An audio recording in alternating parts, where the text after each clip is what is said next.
What's up, guys? Chris Morgan, FCA at the University of Louisville. Welcome to our weekly podcast, In the Huddle, where we will ask former athletes or coaches to come into this huddle, to come in this space to share their story, what God has done, what he's doing, and what he will continue to do. Man, I am super excited about the guests that we have on here today. My friend, Vance Bedford, former defensive coordinator at a lot of different places, but where I grew to love and appreciate him and his wife Maggie is when he was here at the University of Louisville. Man, thanks, Vance, for coming on our show today.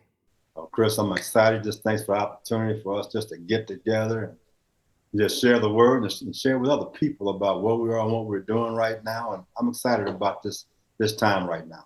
Yeah, well, man, we got a lot of places we can go. We got about 40 minutes that we can talk. So I'm looking forward to all 40 minutes of these. Grew up Beaumont, Texas, not far from Houston, correct?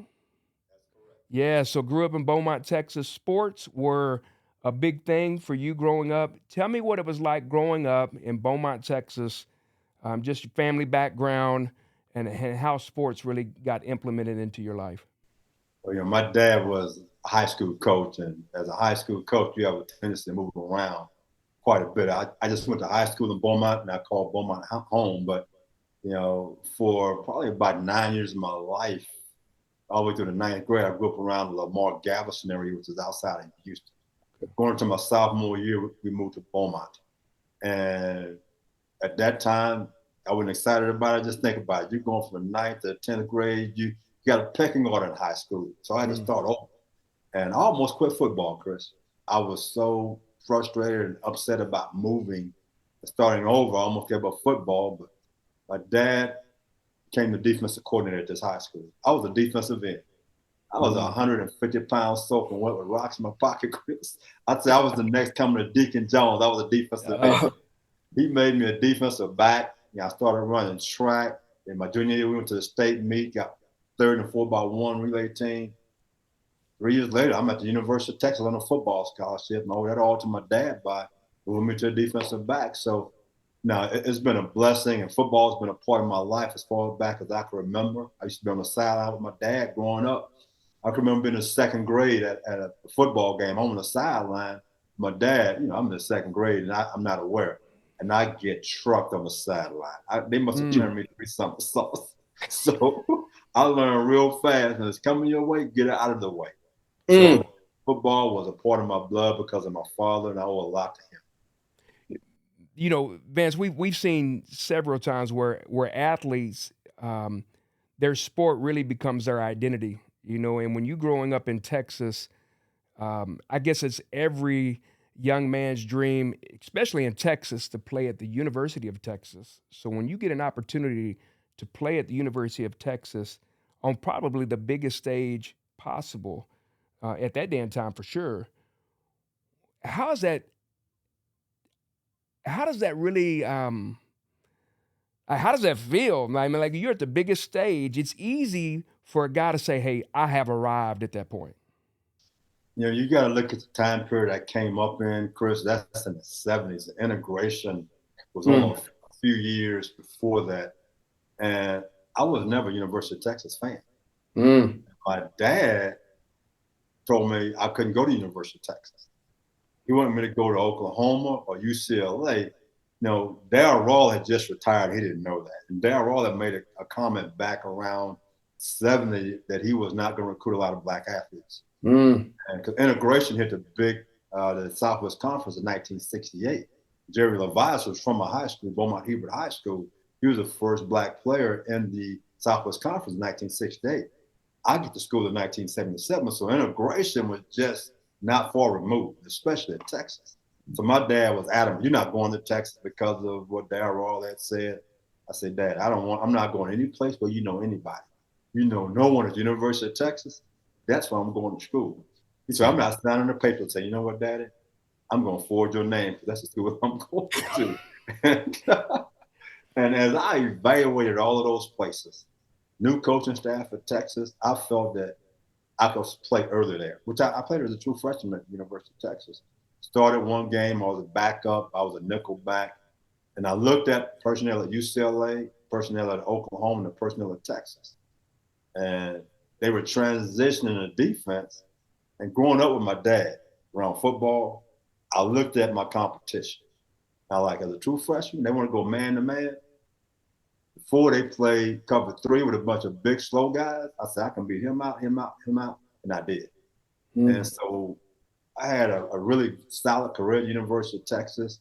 And I was excited about going there because back then, the mindset is you graduate from the University of Texas with a degree.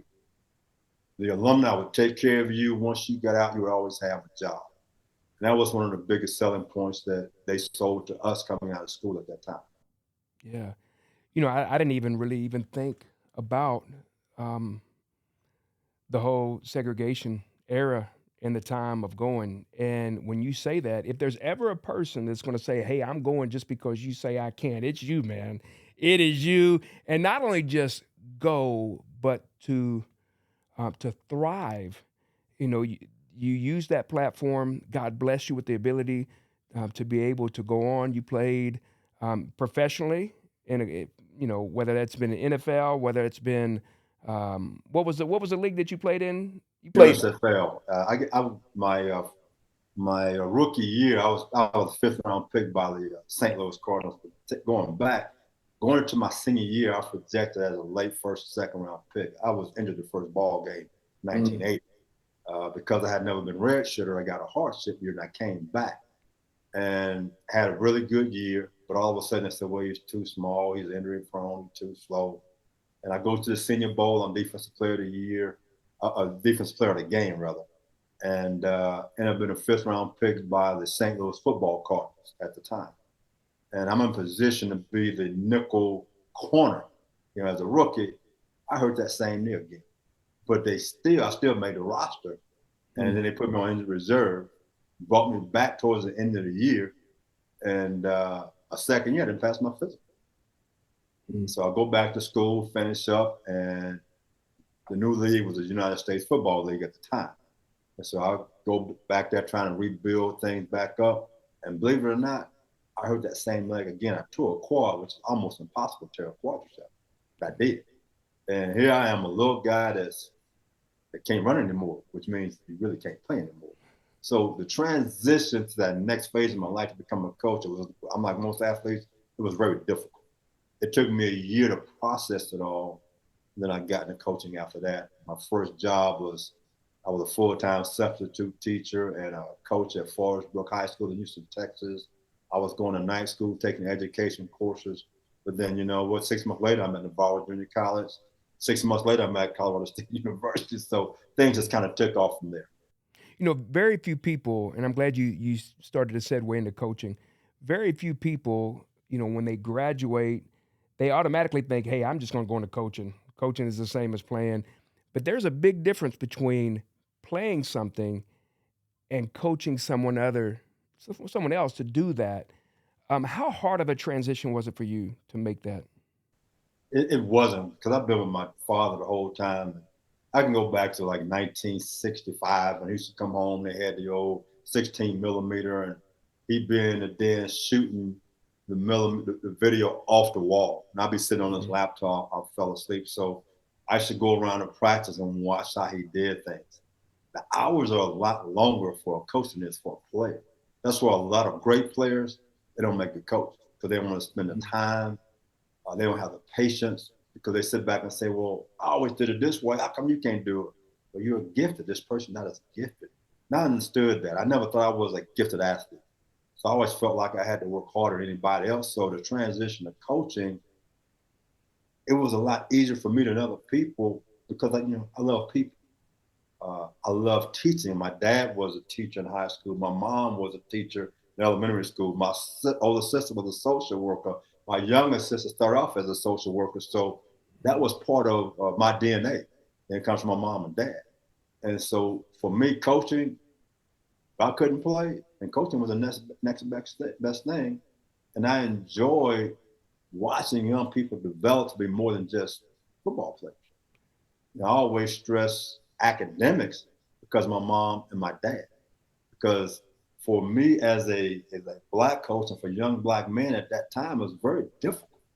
So education in my opinion, was the only way to excel to the next phase of your life. It wasn't going to the NFL because I tell guys most of the time, you're not going to National Football League. I'm just being honest with you. So this is a means to the end.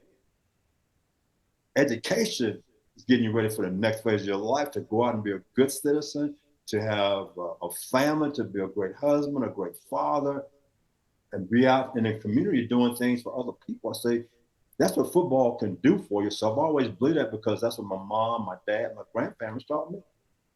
Yeah, man, I got a front row seat to watch you display the God given gifts with coaching, educated in knowing all about mostly about football. I mean, but I've watched how you were so intentional with the guys, that you were a player's coach, that they came to you and not only just talk about football but talk about life.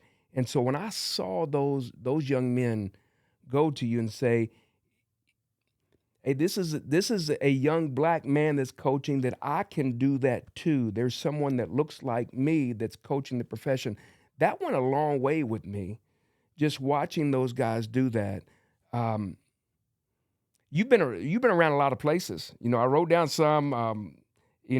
Colorado State, Oklahoma State, Michigan, Chicago Bears, Florida, Louisville, Texas. Those are some blue blood programs, and you learn a lot from a lot of different things. But there's power in the word coach, especially when young men who some of the young men don't have a father figure at home, so they look to their coach to be that man that's going to uphold integrity and yet teach them what it's like to be a man. You've been around a lot of places where you got to develop a lot of men. Those head coaches that took you on their staff, what did they teach you and show you? You got some great guys, man, like Earl Bruce, Lloyd Carr, Urban Meyer, Charlie Strong. Those are some good guys to coach under. Tell us what those guys meant to you and what they taught you. I'm going to go back to my first college coach was Leon Fuller at Colorado State. He was my defensive coordinator when I played at the University of Texas. He was a guy that cared about us as individuals more than just football players. And I got to tell the story. I was at Duval Junior College coach, and I was just calling him. I had a couple of players I think could help him out.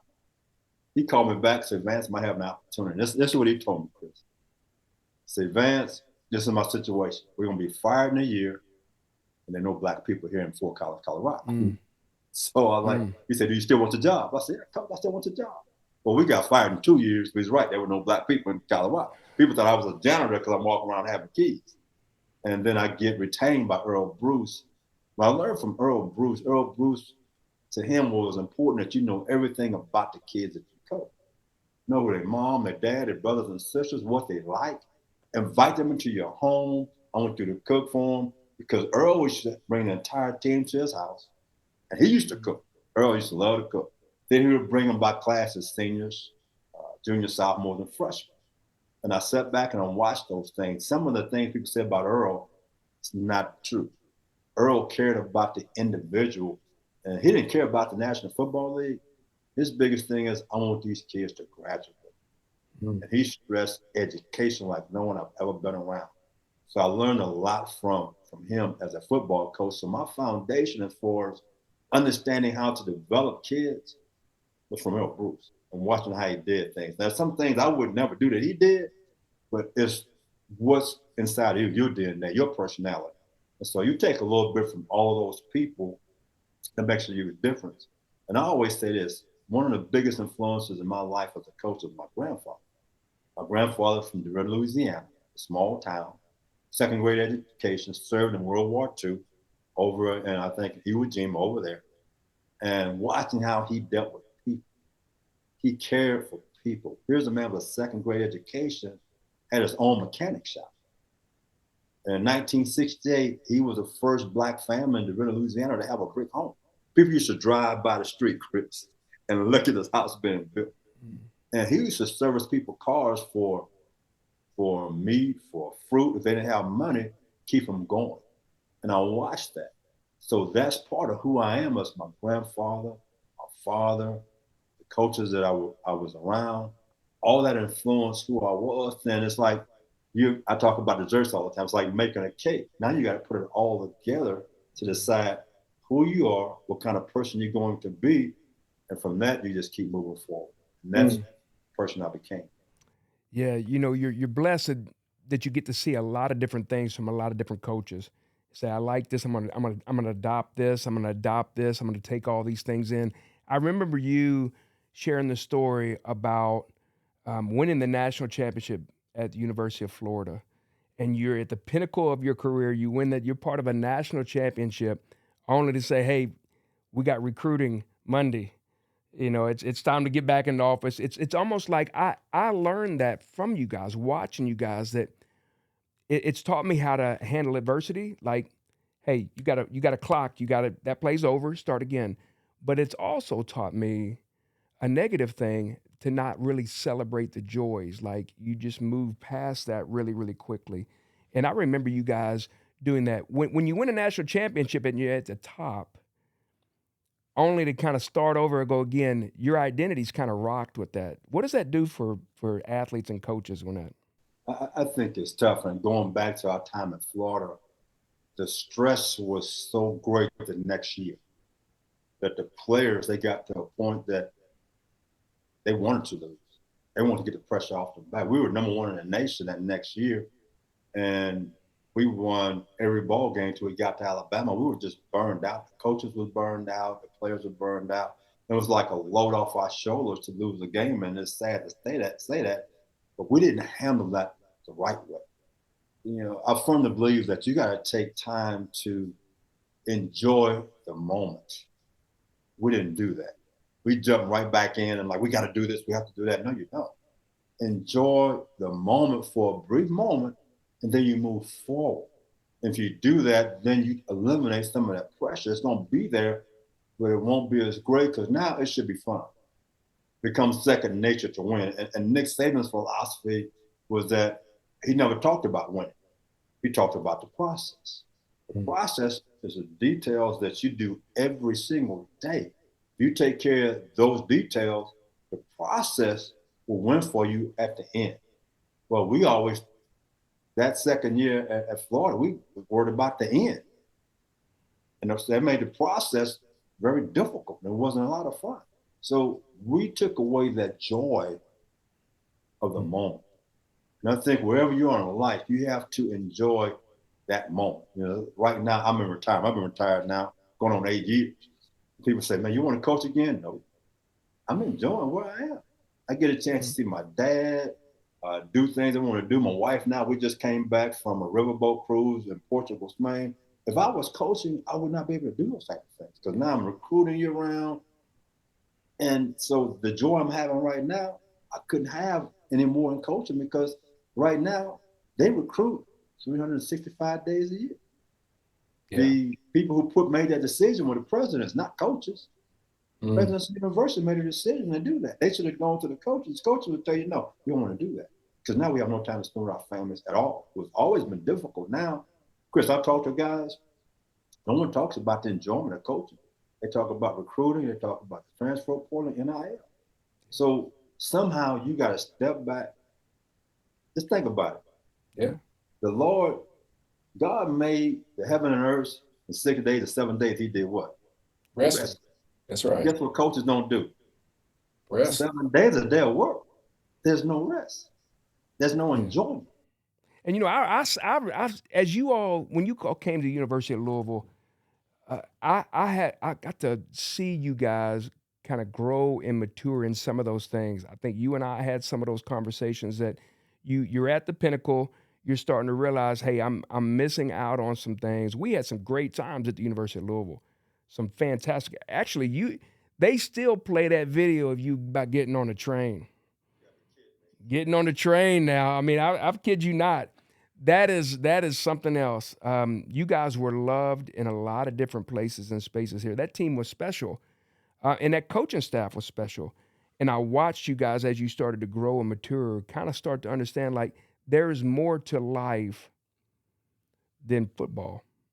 And I watched you guys start to speak that to our guys, that you become like a three-dimensional coach. And I've shared that with you before, and you've shared that with me.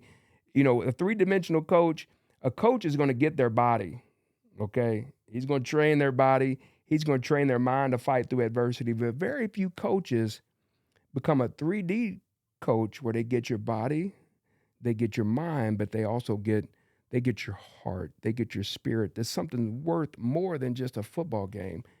Talk to us a little bit about just being a three-dimensional coach.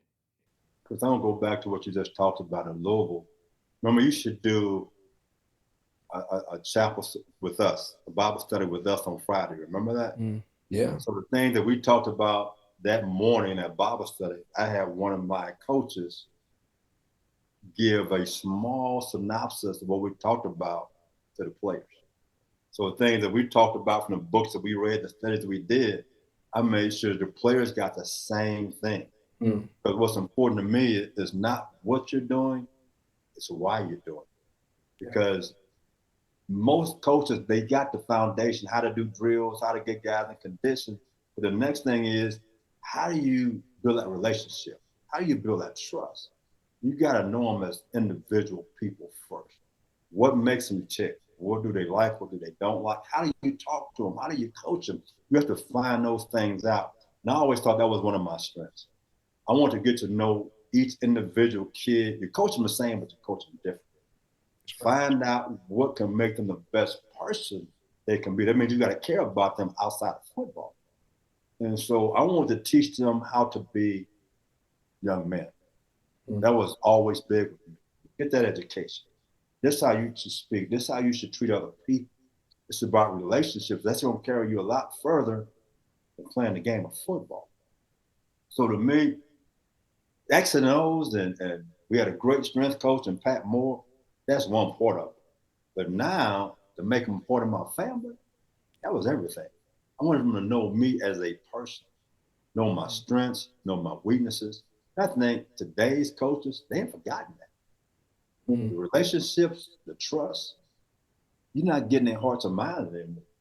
You yourself was trying to win the ball and move to the next level, get another job. So it's gotten to a point that right now, I see a lot of coaches, they've forgotten about those type of things. To me, that was everything with me. I wanted to develop the young person outside of football to be more than just a football player. That means I had to care about that person individually. So to me, when you talk about a 3D coach, it's about the mind, it's about the heart. And to get to those points, first of all, you got to give yourself up. You got to be a servant to somebody else. It's like being a servant leader. That's what a coach should be, a servant leader. And if you are a servant leader, you have a potential to be a great coach. And now you can develop a young person, if he's average, to reach his pinnacle to be better than average. If he's good, to reach that pinnacle to be great, because now you teach that individual to want to love themselves, to trust themselves, to trust the process, trust the coaches, and now you take the next step, be something special. And now, guess what? That player becomes a coach for you. Now he develops the next freshman class that comes in, and it continues to grow in a snowball. And that's what we had at Louisville. Yeah. And the distractions are so loud and out there today for a collegiate athlete at all sports, but primarily with football. That since we're talking football, when you have NIL and you have transfer portal and you have all this, it focuses on me, and not the team, and it puts us in such a rough spot that you have to be that 3D coach that you're talking about. And even more so now than what it was then, because it's easy for our identity to be wrapped up in our sport. And that makes it really, really complicated. So, I mean, you played the game at the highest level, you coached at the highest level. It would be really easy for you to place your identity in sport or coaching or money or fame. When did you, but your identity is in Christ. So walk us through that. What was you giving your life to Christ and your identity becoming a believer? What did that look like for Vance Bedford?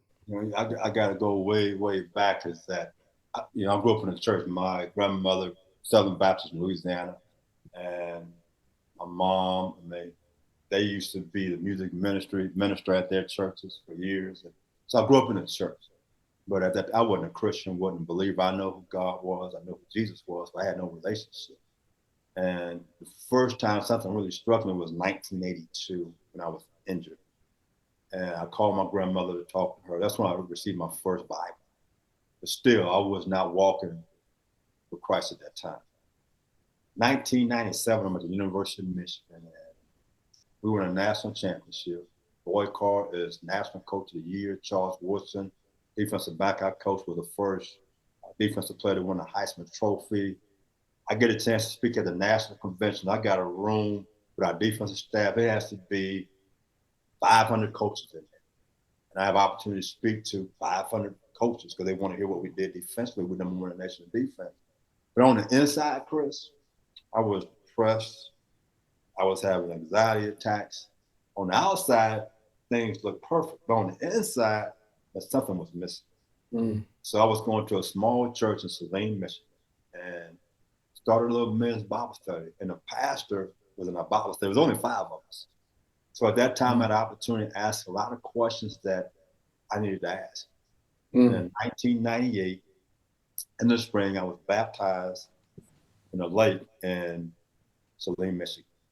And the foundation of who I needed to be started to change then. Started helping with my depression, with my anxiety attacks, and some other things. My wife she had been a believer for a long time, so she's been in my corner. She helped me grow in the Word. And so things began to change for me. I started looking at different things on why I was where I was. I was doing the right things to build kids up. Now that really gave me the true foundation to keep moving forward, to now to open that door for other people they want to talk about God.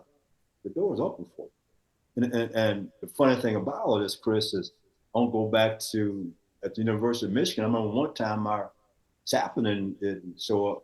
So Lloyd Carr came to me, said, Vance, I want you to do chapel. I'm thinking, why is he coming to me? But, it's how I carried myself, who my wife was at the time, what I was doing for other kids, but he came to me. And then I'm at the Chicago Bears, and my head coach, Big Duran, was given a teaching Bible, a study Bible, I'm sorry. And for some reason, he came to me and gave me the study Bible. I'm thinking, what would make him give that to me? I never sat around and said I was a Christian. I carried myself. I've always treated people. But I'm just going back to those 2 situations where I had 2 head coaches come to me as if I'm the man that needed this Bible because they weren't going to use it, but I know you would. And I never did figure that out why that was, but just how I carried myself. So in 1998, I was baptized. And we had some great Bible studies at Chicago with the chaplains we had, and things just beginning to take off for me. And now I'm here in Colorado, retired, and Coach Crabtree, right? Oh, yeah. Coach Crabtree got me involved with FCA here in Colorado. He started inviting me to FCA breakfasts, those type of things, and all of a sudden they say, you know what, Vance has been a character coach, a 3D-dimensional coach all these years, but hadn't been to a character class. So I started taking character classes. And so now I'm going to be a character coach here for a high school. And just last week, I had a chance to speak at an FCA breakfast here in town. We had a great turnout. My pastor was there. So starting in 1998, the light, for some reason, was shining my way. And the direction I had, and a lot of that I had to give to my wife, because she was such a strong believer, and I just kind of followed her. And after that, the door just was open. I just started walking the right way. Yeah, you definitely with Maggie, you outkicked your coverage, man. When you have a lady that is a godly Proverb 31 lady that's by your side, encouraging you and living a life that is God honoring, you want to be part of that. I think you could really speak into like coaches, or even athletes for that matter. Why should they get involved? You mentioned FCA. I'm biased because I'm part of FCA, but why should a coach get involved with Fellowship of Christian Athletes? My relationship. That was Jesus all about. It was about having a relationship. It teaches you to Number one, to understand who Christ is, but more importantly, it helps you understand who you need to be and how can you help kids take that next step. There are so many kids that are lost right now. You talked a minute ago about the transfer portal, kids getting paid. These kids are lost. They're going down the wrong path. Our society is going down the wrong path. All you got to do is turn on television, what's happening across this world, what's happening in this country. And right now, we've lost our leaders. We lost our Christian leaders, people who understand what the foundation needs to be, how you help people, how you develop people, how you care for people, how you love people. To me, that's what it's all about. That has been lost. Right now, it's more about, look at me, look what I did. It's your fault, not my fault. That's not what it should be. You should take responsibility yourself to spread the word, to bring people to God, to help the next person, to lift that person up. When you look what Jesus did, the things he did. He didn't go to the Pharisees, did he? That's what the tax collectors, Right. people who supposed to be the downtrodden. Those people that he went to, because those are the people that were in need. Well, guess what a coach is? A coach should be a leader. He should be a disciple. And how can you be that person if you don't know who Jesus is? Because now it becomes just about yourself. And it shouldn't be about yourself. It should be about that kid. You should be going back to, you should be a servant leader. Yeah. And I think that's been forgotten.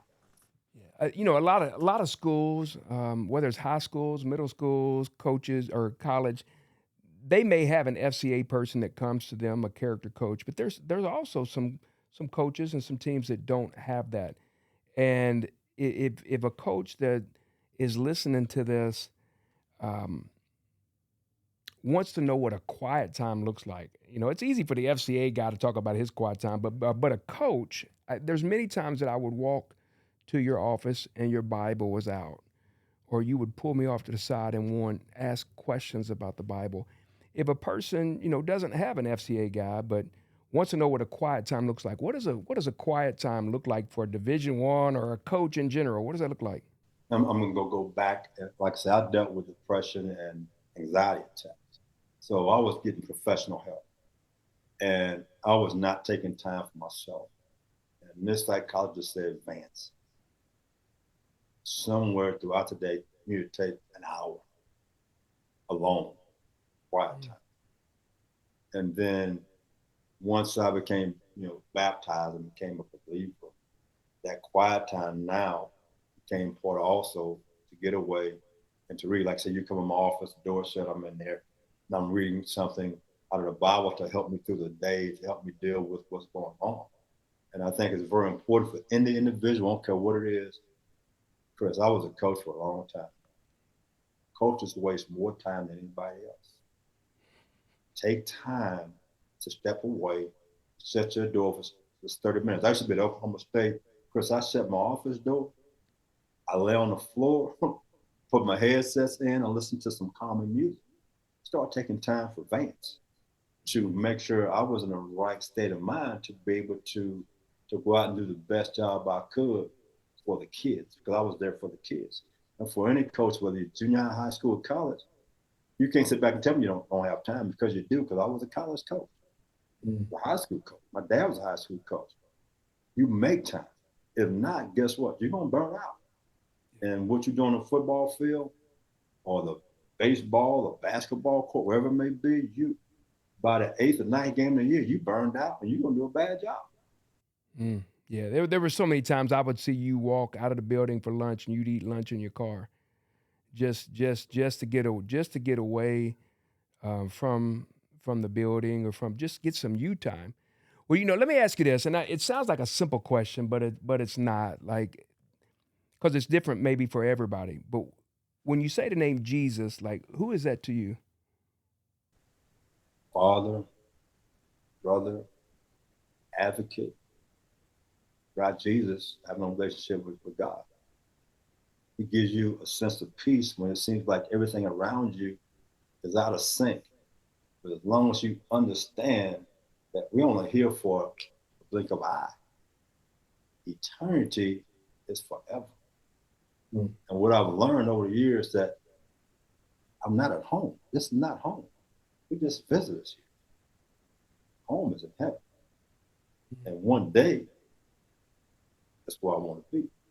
So if you understand that we're only here for a blink of an eye, then you learn real fast that you need to make sure you do what's right today. Mm. Well, let me ask you some other questions, man. Just kind of like a rapid fire questions. You know, obviously there'd be a lot of people from Louisville that may watch this. I loved you guys when you guys were here at Louisville. Love you even more that you're gone. Love catching up with you from time to time. What was the thing that you loved the most about Louisville? The fans. I Good love the answer. fans. They were a lot of fun, and we can go back and forth and talk to each other, and they supported us greatly. And my wife still talks about Louisville. She thought it was one of the best places we ever lived, from the fans, things to do. The city itself, I think, is special. I really do. Mm. You know, and when you can win there at Louisville, the fans, they just come out in droves. They support you.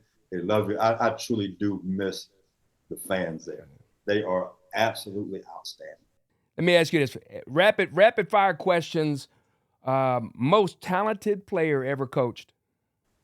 Charles Woodson, What's the most fun athlete that you've ever coached? He like to have a good time. Mike Brown in Chicago Bears, Mm. What about the most inspiring or best leader? Mike Brown in Chicago Bears. Mm. Mm. I'll say some names. You tell me what first thing that pops in your head. Earl Bruce, Intense, Mm. Urban Meyer, intense also. He grew up under Earl Brooks. Earl was he was Mm. a GA for Earl, and Earl gave him his first really big job at Colorado mm. State. Mm. Teddy Bridgewater, Leader. Mm. He was a great leader. People followed him. I mean, he was like the piper. He played that tune, and they just fell into place. Mm. Charlie Strong, Charlie Strong, leader, cared about the kids a lot. Kids were very important to him. The development of them, getting education, being more than just football players. Calvin Pryor, Gavin Pryor, tough, physical, great listener. Then he can carry it to the field and become a leader on the football field. Mm. Charles Gaines. Charles Gaines, Miami Central. He's a guy that always had a smile on his face, always had you laughing, always had a joke. Mm. Here's a guy we didn't know where to play, wide receiver, DB. I got him to become a defensive back. He ended up being a draft choice. I love my man C Gaines. Now we went through some tough times together, but at Mm. the end of the day, he trusted me, and we made each other better. Yeah. 2013 Sugar Bowl Louisville Cardinal football team. Special, dedicated, motivated, together, family, champions. Last one, just Louisville football in general. Louisville is a city of Louisville is a special place. The program is up and coming. It's a program that can have success in the ACC. I think they have a great coach there at the present time, football program. I think he can take it to the next level. This is a place that's always going to be great to Maggie and I. We both love the city of Louisville, the fans, the stadium, and everything about the city and about that place. It was special to both of us. Like I said, Maggie and I, we still talk about the city of Louisville and our time there and the people that we met there, like you and other people. And we didn't want to leave. Believe it or not, I'm a University of Texas grad. I told Charlie, you don't have to go to Texas. We got everything we need right here. We got all these guys coming back. So Mm. this is a place that we can stay and make special for a long time to come. Yeah. Well, I've been on staff at FCA for 20. This will be my 26th year. I've been on staff with FCA. Been here a while, and I see a lot of coaches that come in, make a mark here, and then they go make a mark somewhere else. And you and Maggie have been that. Man, I love you. I am super encouraged by you coming on this and hearing you speak at a FCA coaches breakfast or when your name is mentioned. Um, man, it does something to me, man. I'm super proud. It's a joy for me to call you friend, and thanks for allowing me to do life with you, man. I appreciate it. I enjoyed our time together. I miss those talks that you and I used to have. Mm. It was a lot of fun, a lot of encouragement, and a lot of lessons learned along the way. I appreciate all of those things. Well, Well, Coach Bedford, thanks for coming into our huddle, man. Thanks for coming into this space and talking about your past experiences, talking about coaching, talking about your wife Maggie. But I love you talking about how God has used the avenue of sports to talk about having a relationship with Christ. And so, man, thanks for sharing your words of wisdom, and thanks for sharing your life with us. I appreciate it and everything you meant to me and to Maggie. I really appreciate that. yeah. Hey, do me a favor. Get my man Ron English. You say, Vance, say, you need to get yourself to some Bible study with Chris. I didn't even get to talk about Coach English. Now, did he get? You were on his staff. He was a defensive coordinator, or you were? Think about this. When he got to University of Michigan, guess who recommended him for the job as a DB coach? Mm. Me. Yeah. And then years later, he's a defensive coordinator, and I come there in 2007 on that staff, coaching the defensive backs. And so we go way back. I'm the one who got him hired at Michigan. Lloyd Carr called me and said, Vance, I need a DB coach. I said, Coach, give me about 3 or 4 days, I'll get a guy for you. And talked to some guys I knew. Ron English was a guy. Next thing you know, years later, he became the defensive coordinator at Michigan. Yeah, So I've known him for a while. I love Ron, man. He speaks really highly of you. Man, that coaching world is a fraternity. So when you're in it, man. And so, well, thanks, brother. I look forward to catching up with you. I wish I saw you a lot more, but I look forward to staying in contact with you, okay? Same here, man. God bless you. You be safe out there. All right, brother. Take care.